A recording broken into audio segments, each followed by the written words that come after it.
Welcome to the 2020 E-Assessment Awards. My name's Matt Wingfield, Chairman of the E-Assessment Association, and I'll be your host for what I hope will be a very enjoyable virtual awards programme as we reveal the winners from each of the award categories. This year's awards are set against the unprecedented backdrop of the COVID-19 pandemic and all of the challenges that this has brought to us all.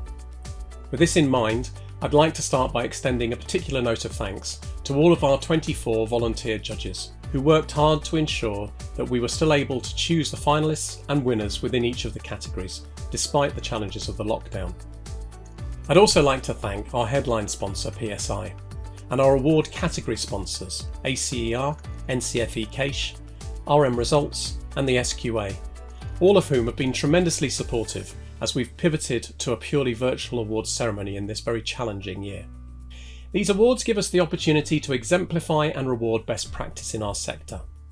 This is something that is particularly pertinent at the moment as many organisations look for ways in which they can increase the resilience of their assessment practice in the face of current and future challenges. As always, I'm truly amazed at the rich diversity of technology-enabled assessment projects that are submitted to us for consideration each year. This year has been no exception, with submissions covering a wide range of e-assessment practice in all parts of the world.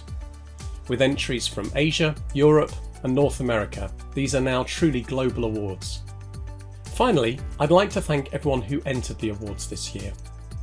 Without you and the fantastic work that you're all doing within e-assessment, there'd be no need for the awards. I also want to personally commend everybody who was shortlisted as a finalist this year. Whether you go on to win or not, you should feel particularly proud of your achievement to be selected as a finalist in what has been a year of exceptionally high quality entries. And so now, without further ado, I'd like to pass you over to our headline sponsor for this year, PSI International, and to Kerry Williams, PSI's Vice President of Certification for the EMEA and APAC regions. Thank you, Matt. Good morning, good afternoon, good evening, depending on what time you're watching this year's International E-Assessment Awards. My name is Kerry Williams and I'm the Vice President of Certification for PSI International, and I'm very proud to welcome you to the first and hopefully the last virtual E-Assessment Awards.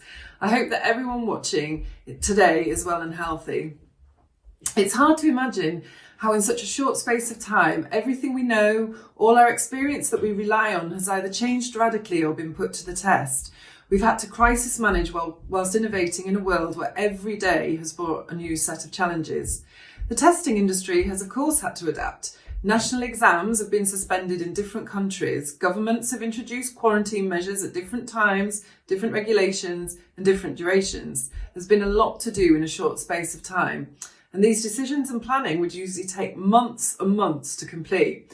We've all marvelled at the speed in which, for example, Formula One car mechanics have been able to collaborate and redesign essential equipment. Similarly, awarding organisations have been bold and undertaken change programmes that would typically require months of development.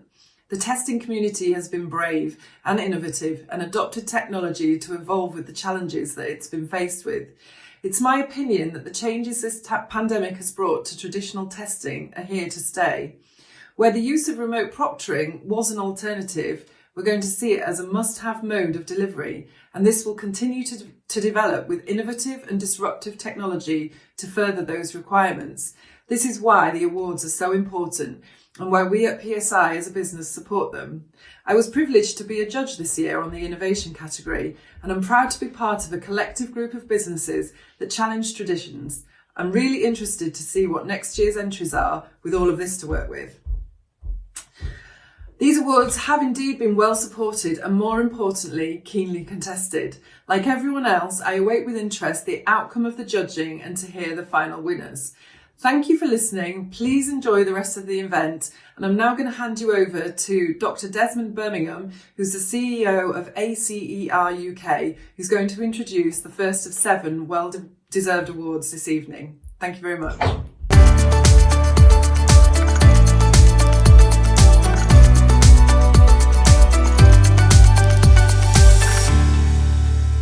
Good evening. I would like first of all to thank the Assessment Association for finding a way to allow the awards to go ahead, albeit virtually. Although we are physically distant at the present, the awards provide an opportunity for us to come together to celebrate our collective achievements. It is more important now than ever for the education sector to be aware of the innovations happening within the assessment sector and how they might be of use in helping schools, colleges, and other educational settings throughout the country. We have no precedents against which to accurately predict the impact that these extended periods of home study will have on learners. The assessment industry, therefore, all of us, has an important role to play in these times. As many of you will know, the Australian Council for Education Research, ACER, which I represent, has worked now for over 90 years in developing assessment tools and conducting research to inform policy and strategy and to improve learning for all children and young people, and indeed adults. Our current project in the UK includes working with the Scottish Government in the development and delivery of the Scottish National Standardised Assessment. This is, we believe, one of the few fully digitised national assessment schemes which provides teachers and schools with diagnostic information to help inform the learner's journey. These assessments are used in primary and secondary schools throughout Scotland and allow the teacher to judge how each individual child is progressing along the long scale in key academic areas. ACR is currently working with many governments to develop tools that can help them gather information on children as they return to school after the lockdowns in various parts of the world. We have already seen a significant increase in demand for our assessments in Australia, and we anticipate the same will be true in many other countries. ACR is proud to be sponsoring the Lifetime Contribution Award for a fourth successive year. This award acknowledges the contribution made by an individual who, in the opinion of an independent panel selected by the Assessment Association, deserves to be honoured for his or her contribution and sustained commitment to e-assessment over the duration of his or her career. The recipient of the award this year is a globally renowned speaker on digital education and digital methods of assessment for learning. One of their books is one of the most widely cited in the field and has had a significant impact on evaluating e-assessment and assessment at scale by a peer review, and it continues to inform learning design in the higher education and education technology sectors. The award winner is currently leading research projects in a wide range of areas, including a suite of tools and an online community for teachers and trainers, adaptive games applications for learners with low numeracy and dyscalculia, and the use of MOOCs to support professional development courses and as a research tool. The award winner's work has been of particular relevance to scholarly communities engaged in designing learning and teaching programs at scale. The award winner's career honours include life membership of the Association of Learning Technology, Fellow of the Royal Society of Arts, and honorary doctorates from Edinburgh, Napier University, the University of Brighton, the Open University of the Netherlands, and the University of Aberdeen. She has an honorary life membership of the Association of Learning Technology and was a member of the governing board of the UNESCO Institute of IT for Education. I am delighted to announce that the winner of the 2020 Lifetime Contribution Award is Professor Diana Laurillard.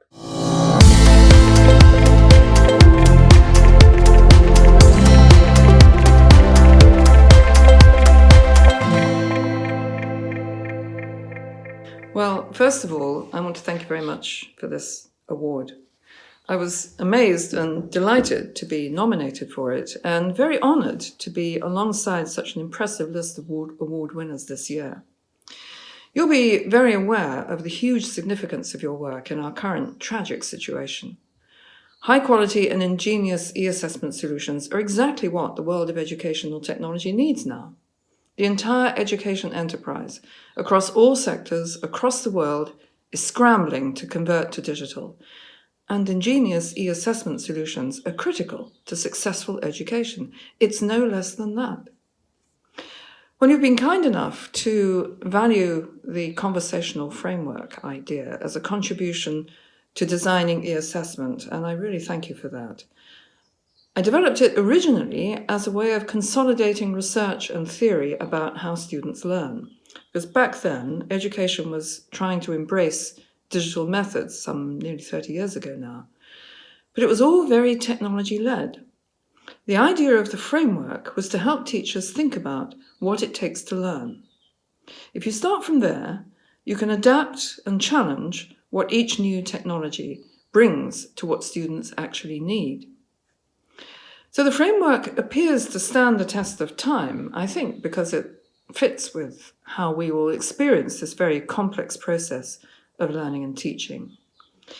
And the idea of it is to simplify it to 6 key learning types, 2 of which cover assessment, learning through practice and learning through production, like essays or designs, things of that kind. At the moment, I'm working at opposite ends of the educational spectrum in terms of learner age. And I'd like to give you a sense of how I use the conversational framework to guide learning through practice and its relationship to e-assessment. One project is developing adaptive digital games for people with dyscalculia, which is like dyslexia but for numbers. Numbers make no sense to people who are dyscalculic. They can count, but the number sequences is just arbitrary, rather like the alphabet. One game is designed to help them see that numbers have internal relationships. So it sets a goal to construct a set of 5 yellow beads by joining or splitting other sets of other coloured beads. And that's it. There's no right or wrong. If the learner splits a brown 8 set, it makes 2 purple 4 sets. And that can't happen in the material world. And here they can see they've not made the target, and they don't need a teacher to tell them that. They can also see it's nearly right and how to correct what they do. And when they try joining the red 2 set to the green 3 set, that makes a yellow 5 set, and they can see they've made the target. Well, this kind of intrinsic feedback on constructive action is what makes the digital world special. It makes formative assessment a rich and interesting learning process. It's exactly the same idea as that for a simulated welding model I was so impressed with a few years ago, and a bit like the haptic dentist drill that trainees can practice on. Again, in each case, the students could interpret the digital feedback themselves without waiting for the tutor. That's what makes digital special. Then at the other end of the spectrum, we're using MOOC platforms for professional development on a large scale. Of course, that means we can't give personalized individual feedback. However, peer feedback in peer review activities is so valuable because, after all, this is a knowledgeable community and they really value the comments they receive from other professionals. That's why it's so important that the E-Assessment Association does recognize peer feedback as such a valuable form of e-assessment. Well, these are exactly the ingenious solutions we need now, but the scale of this crisis doesn't make it indomitable, not when we have the technology. Education is, I think, the most influential force for good in the world. I think that's a reasonable claim. And technology is the only means to reach everyone on the planet. Well, almost, nearly so. So educational technology is the best means we have for building a socially just and progressive education for everyone. Right now, you're in the right field at the right time, because e-assessment will be critical to the success of a just and progressive future education.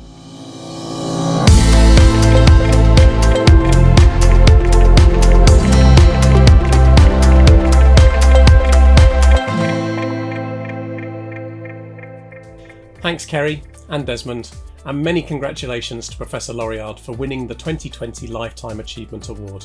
Her tireless work in supporting the use of technology-enabled learning and assessment is very well deserving of the award, and speaking personally, I was delighted when I found out that she was to be the recipient of this prestigious award in 2020. So let's now move on to the rest of the awards. There are 6 further award categories, each of which looks to reward best practice within a particular area of assessment. For those of you who are unaware, each of the award categories is chaired independently by a panel of 4 judges, with the panel being chaired by a member of the E-Assessment Association board. Through the rest of this programme, each of the categories will be introduced either by the chair of the judging panel for that category, or by the category sponsor. The first category is the Best Research Award. Thorough and valid evidence-based research into any topic is such an important area for the long-term success of any sector, and e-assessment is no exception. Understanding more about the educational impact of e-assessment technologies on assessment practice is increasingly important, and I was particularly heartened by the fact that we received a record number of entries this year into this category. At this point, I'd like to pass you over to Graham Hudson, fellow EAA board member and chair of the judges for the Best Research Award, to announce the finalists and winners from this category.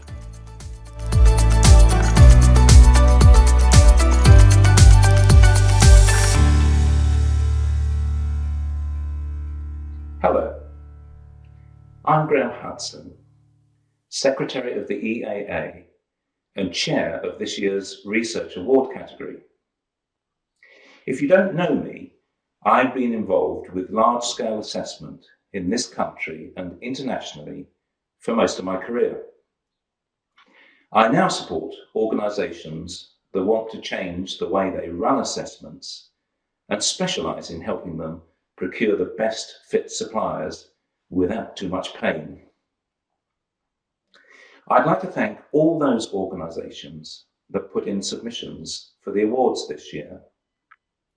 We recognise that it can be a bit daunting at times to decide which is the best category to choose, and the research category can be one of the trickiest, I think. But all the submissions were relevant and covered some interesting and novel areas of research. What was most encouraging was the choice of topics that sought to address some of the practical challenges that the assessment community faces, and using evidence-based research to develop solutions that improve outcomes for learners. I'd also like to thank my three judges, Peter Alston, Martin Rhodes, and David Wiley. The care and attention that they paid to each submission and the insightful comments that they made to arrive at the final judgment were all much appreciated. We like to think also that we were ahead of the curve with our judging process, as we're seasoned video conferencers, having used the technology right from the start of the awards. Of the 7 submissions, 3 were selected as finalists. These were ACT with the use of gamified assessment to assess collaborative problem solving. This was fascinating and showed how broad the scope of e-assessment can be. And Heriot-Watt University with an analysis of practitioners' experiences with online exams. A challenging project seeking views from across a number of international HE institutions. And then the University of Reading, providing insightful research on how the digital transformation was carried out at the university. This informs several other successful programs of work elsewhere. So, on to the winner. The judges chose the submission that used qualitative and quantitative evidence to produce a simple, clear commentary that was readily understandable and convincing. Filled a gap in the research literature that has subsequently influenced the HE sector's approach to online assessment widely, and has been actively shared and promoted subsequently. So, the winner of the EAA Research Awards for 2020 is the University of Reading. The judges pass on their congratulations to you. Well done.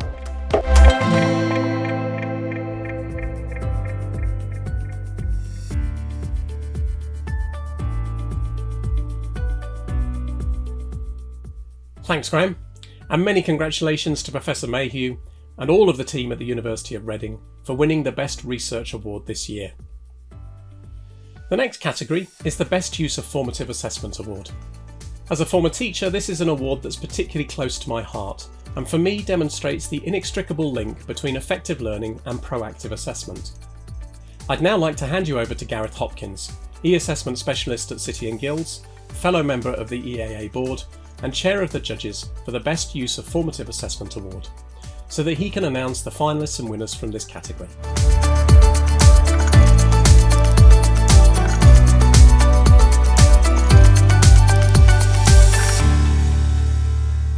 Hi, I'm Gareth Hopkins. I'm an e-assessment specialist at City and Guilds, a member of the EAA board, and I was chair on the judging panel for the award that I'm here to present, the Best Use of Formative Assessment. Formative assessment seeks to improve a person's learning rather than be the final evaluation of it. There are many ways of going about this, as the entries to this year's award have shown. The formative assessment solutions that we received entries for have been deployed across schools, universities, colleges, places of work and sports clubs, but the one thing that they all shared in common was a focus on the learner. As a panel, we assessed using the following criteria. Did the solution address a clearly identified need? Had the solution been implemented successfully? Was there evidence of specific achievements? Is it distinct and is it innovative? Is it easy for learners and administrators to use? Is the solution accessible to the widest variety of abilities possible? And finally, how robust is the delivery system?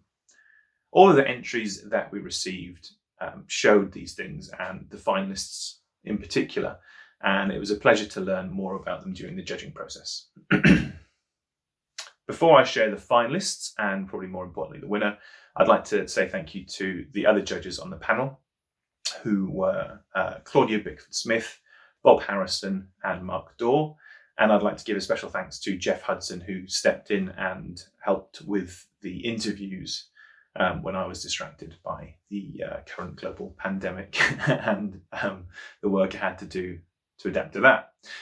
In no particular order then, the three finalists for the Best Use of Formative Assessment are Net Support with Really School, Alpha Plus Consultancy and their work with the Welsh Government on adaptive testing, and Skills Forward with One Assessment. Net Support's Really School is an app used by early years practitioners as a time-saving tool, allowing them to more efficiently record observations and record audio, video and add photos to the observation records. The judging panel readily recognised the benefits of using this tool, as well as the comprehensive reporting and analytic features. Next are Alpha Plus, who have been working with the Welsh Government to deliver a programme of on-screen adaptive assessments in procedural numeracy and reading. The assessments identify topics where children and teachers need to focus their efforts by delivering calibrated test results against national standards. The judging panel have noted in particular how the approach ensured reliability and validity, and also the extensive nature of the programme and its management and multiple stakeholders. Skills Forward's One Assessment has been designed to assess a learner's English and Maths level accurately in 23 minutes, while also advising on the best route through functional skills or GCSE, providing levels on both. As well as this, the system is able to provide feedback on a learner's employability skills. The judging panel particularly liked the emphasis on the learner in this project and the product, and recognised that one assessment fulfills an important need within the FE sector. All the finalists were, and of course are, amazing, but there can be only one winner. And it gives me great pleasure to announce that the winner of this year's Best Use of Formative Assessment goes to Alpha Plus. Thank you again to all the entrants, the finalists and the judges, and congratulations to Alpha Plus.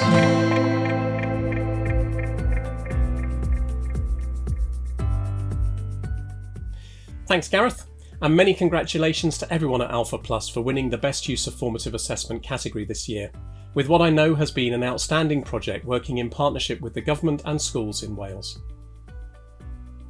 We now come to perhaps the most hotly contested award category, the Innovation Award.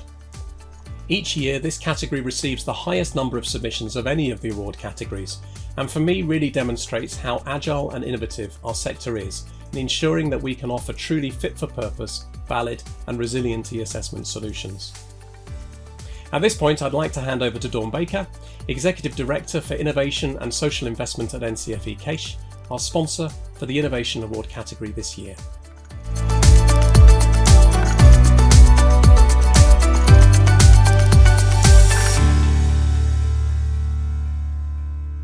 Hello, my name's Dawn Baker. I'm Executive Director of Innovation at NCFE.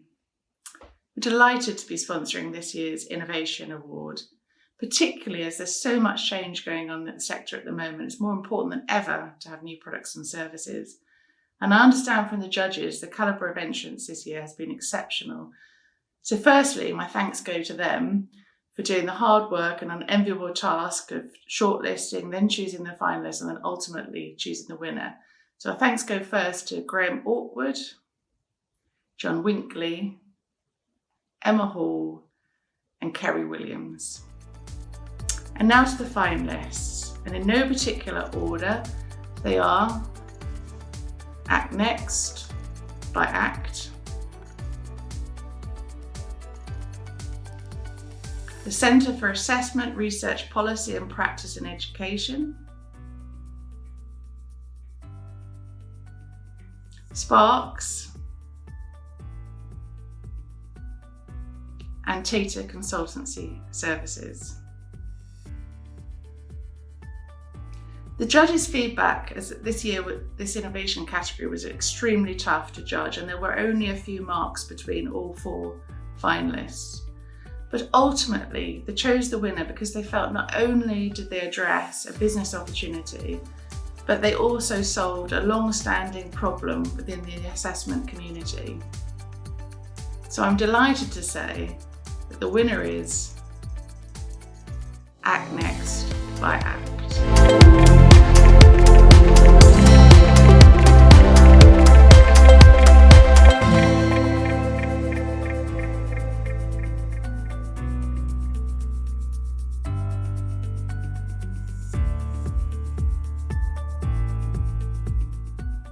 Thank you very much, Dawn, and many congratulations to everyone at ACT Next for winning the Innovation Award in 2020. Measuring and assessing learners' soft skills is an increasingly important area, and so I was delighted to find out that ACT Next had won the Innovation Award category for work in this area this year. So now to our fifth award category, the Best Use of Summative Assessment Award. This is perhaps the highest profile category, by virtue of the prominence of summative assessment in all areas of education. It is also the area where it can be argued that the stakes are at their highest, and so it is always a category watched by everyone with great interest. At this point, I'd like to hand you over to Graham Clark, Head of Digital Assessment Services at the SQA, our sponsor for the Best Use of Summative Assessment Award category this year.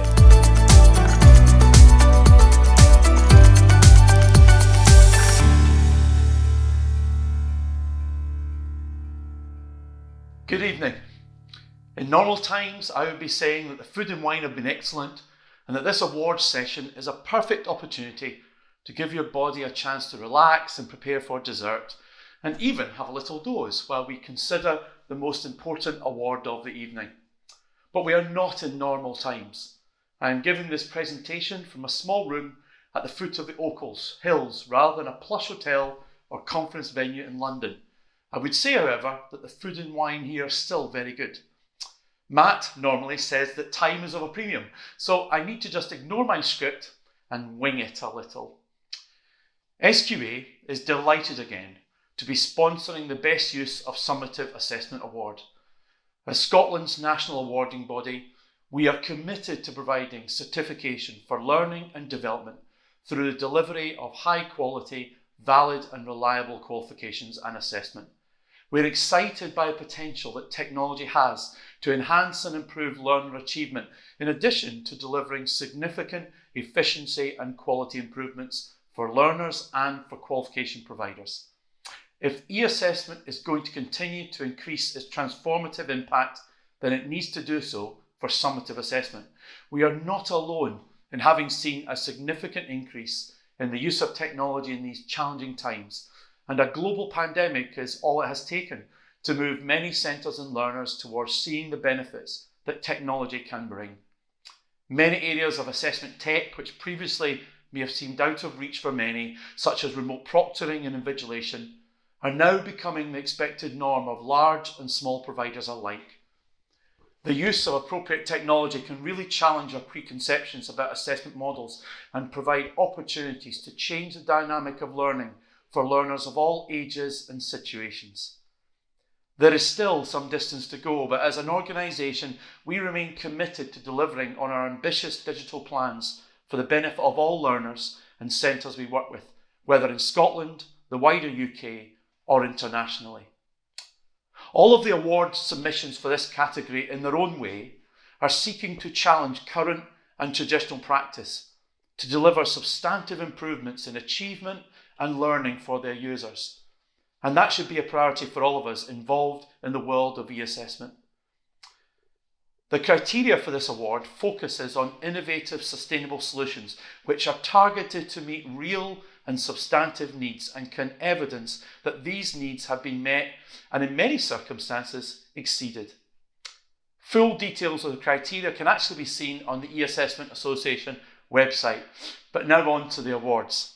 Before I name the shortlisted entries and announce the winner, I'd like to thank the judges who have given up their time and brought their expertise to bear in making this very tough judgment. The judges were Martha Gibson, Stuart Briner, Helen Claydon and Jeremy Carter. Overall comments from the judges on the standard of the entries. All of the entrants in this summative assessment category presented strong projects and solutions which met identified needs, and it was difficult to both shortlist and identify an eventual winner. It was exciting to see so many creative and considered projects and solutions happening in the summative category this year. All 4 finalists presented interesting and complex projects and showed that there was clearly defined needs. They all scored well against the criteria, and the data and feedback from stakeholders clearly shows the success, and they met the needs of each project while demonstrating a careful and considered approach to decision making to really improve their solutions. The shortlisted entries were Newcastle University for their Newcastle University Digital Exam Service, Oxford University Press, the Compliance and Skills Academy, University of Reading for their Student Progress Dashboard. The winning entry was a very well presented project which clearly met a defined need and worked across different activity streams within the university to deliver summative assessment at real scale. The programme is now well established, and the data and student testimonials indicate its continued high level of success since its inceptions. There are plans to expand and cater for more exam types, and the work they have done on supporting accessibility were particularly noteworthy. And the winner is Newcastle University for their Newcastle University Digital Exam Service.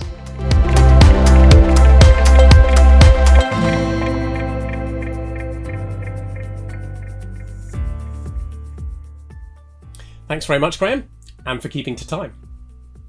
And many congratulations to everybody at Newcastle University for winning the Best Use of Summative Assessment Award category this year with their digital exam service. Our penultimate category is the Excellent in Export Award. Developing, marketing and deploying solutions within your own domestic market comes with significant challenges. Building on this and expanding successfully into other countries takes dedication and a lot of hard graft. And this category looks specifically to reward those who have done this successfully. So now I'd like to pass you over to fellow EAA board member Robbie Burns, Assessment and Quality Lead for ICAS, who chaired the judging panel for this Excellence in Export category this year.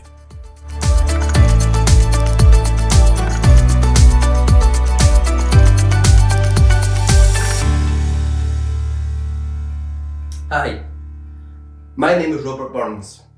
I'm an EAA board member, and I had the privilege of chairing the judging panel for the Excellence in Export Awards for 2020. I'm speaking to you from a still very heavily locked down Scotland, and I hope that in some way explains my bad haircut and my poor complexion.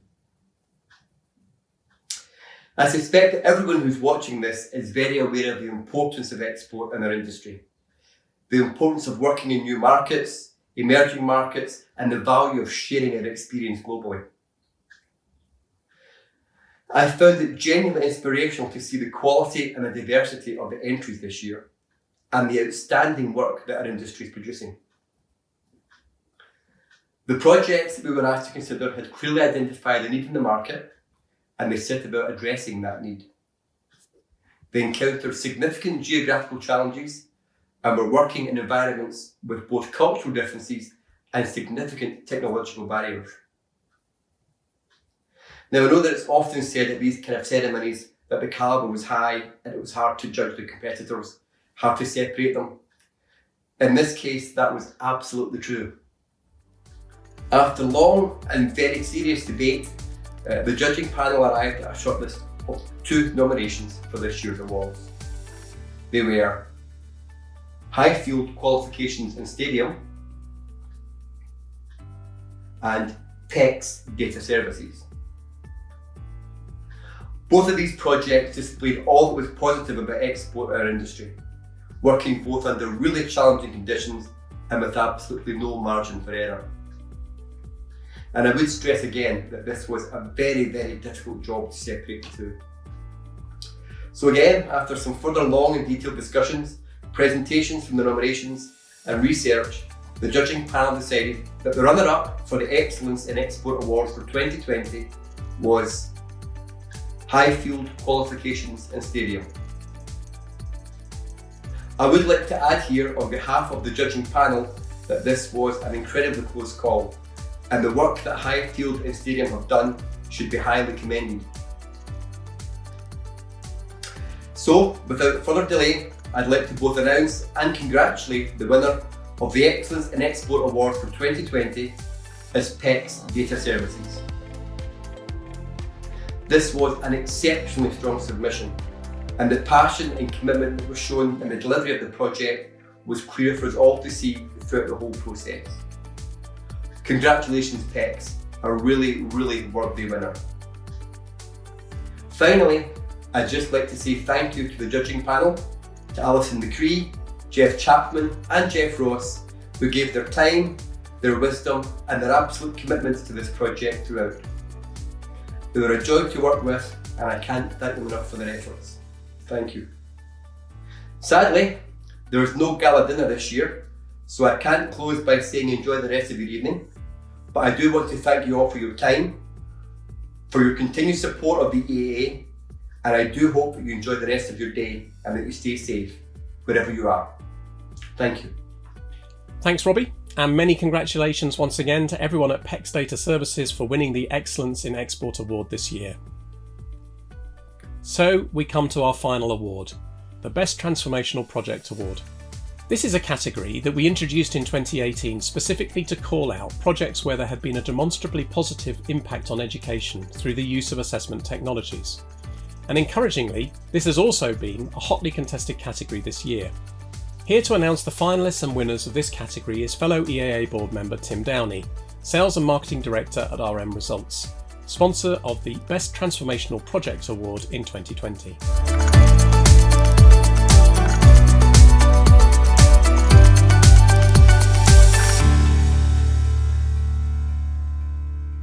Hi everyone, thank you for joining us at the award ceremony. My name's Tim Downey, I'm Sales and Marketing Director for RM Results. We're delighted to sponsor the Best Transformational Project Award for 2020.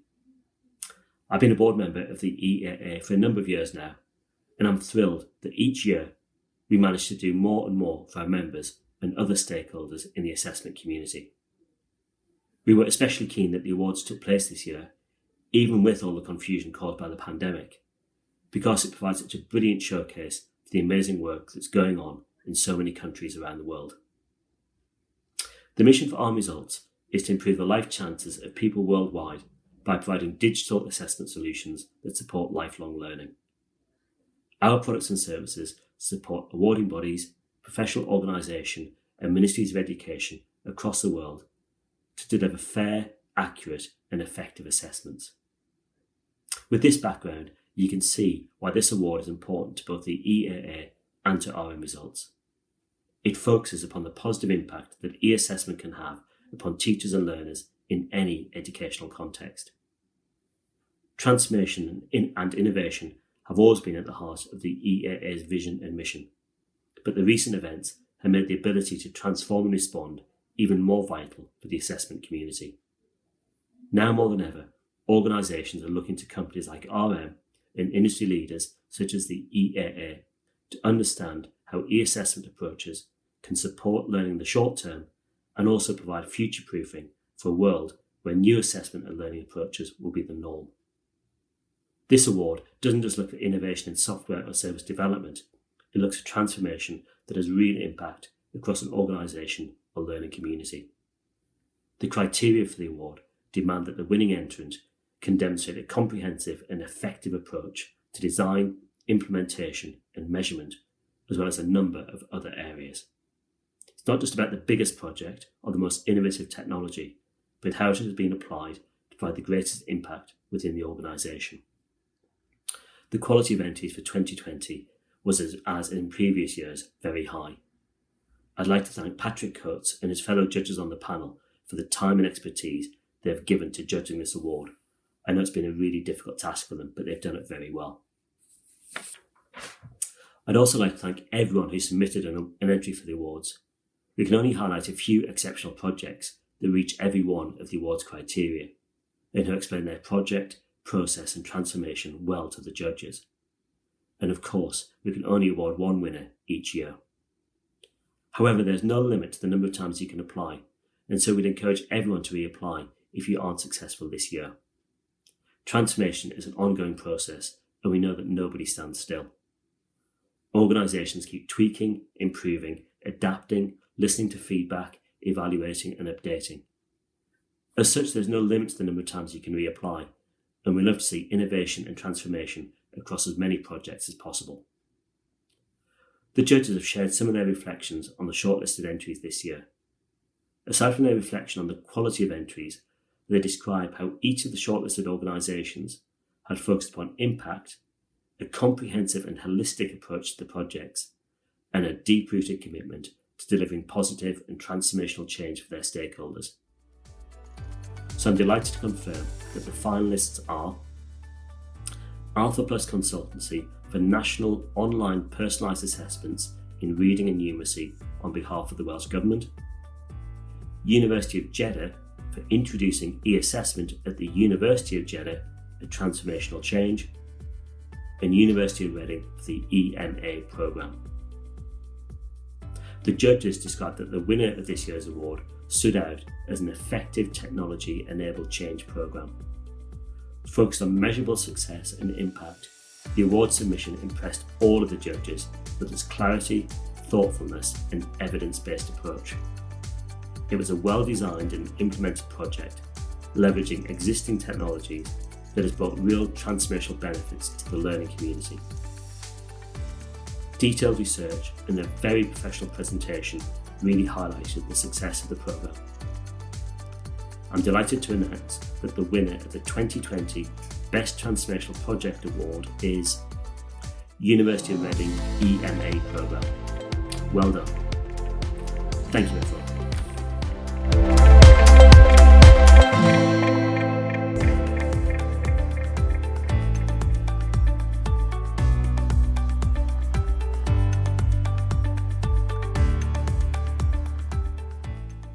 Thanks, Tim, and many congratulations once again to everyone involved at the EMA programme at the University of Reading. As a former graduate of the University of Reading, I am personally delighted to see the university scoop 2 prestigious awards this year. Many congratulations once again. And so, we come to the end of this 2020 e-Assessment Awards ceremony. And I'd like to take a couple of minutes to thank a few people for all of their input into this year's awards. Firstly, my thanks to everybody who entered the awards this year. Whilst I hope that the submission process is not overly onerous, it still takes time, particularly if you're shortlisted and thus need to take part in an interview with the judging panel. So we really do appreciate all of the effort that goes into each and every entry. I'd also like to thank PSI once again for being our headline sponsor, something they've done now for 4 years, long-term support which is very much appreciated. Thanks also to all of our award category sponsors, ACER, NCFE Cache, RM Results and the SQA. And of course also to all of the judges for all of their work making what I know have been some very hard decisions this year. Special thanks must also go, as always, to the EAA's marketing manager Karen Pernies, who does an amazing job each year of coordinating and managing the overall awards process. A job that has been made even harder this year by the COVID-19 pandemic. Many thanks, Karen. Thanks also to all of you for joining us for this virtual awards ceremony. I hope that you found it interesting and enjoyable. And so last but definitely not least, many congratulations again to all of the finalists for making it through to this ceremony, and to all of our winners for your well-deserved category wins.